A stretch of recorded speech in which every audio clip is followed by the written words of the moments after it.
হ্যাঁ এসে গেছি, এই তো দাঁড়ান, এক ভদ্রলোক দাঁড়িয়ে আছে, ওনাকে জিজ্ঞেস করছি। হ্যালো দাদা, বলছি ওই দেওয়ারাই যে পোলে যে ফল বেচে না, এই অভিজিৎ সামন্ত, ওর বাড়িতে যাব, আর একটু কতক্ষণ লাগবে একটু বলতে পারবেন? ও দাদা, এই যে অভিজিৎ সামন্তর বাড়িতে যাবো, আর একটু কতক্ষণ লাগবে একটু বলে দিন না। तो साला बहुत नीच ও आदमी है। দাদা, এই যে বলছি অভিজিৎ সামন্তর বাড়িতে যাবো, আর কতক্ষণ লাগবে? ও দাদা, একটু বলুন না, আর কতক্ষণ গেলে পৌঁছে যাবো? ও বাবা, কানে কি শুনতে পাইনি না বাবা তুই।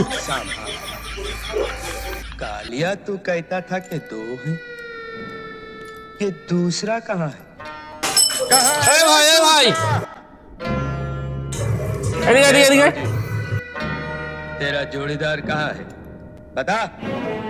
তুমি অভিজিৎ সামন্তর বাড়ি যাবে তো, আর 15 মিনিট সময় লাগবে তোমার। আরে তুর মশাই, আপনাকে যে এতবার জিজ্ঞেস করলাম, আপনি আগে বললেননি কেন? আরে তোমার হাঁটার গতিবেগ ঘন্টায় কত কিলোমিটার না জানলে বলবো কি করে? এই জানলাম, দেখলাম, সেই জন্য টাইমটা বলে দিতে পারলাম।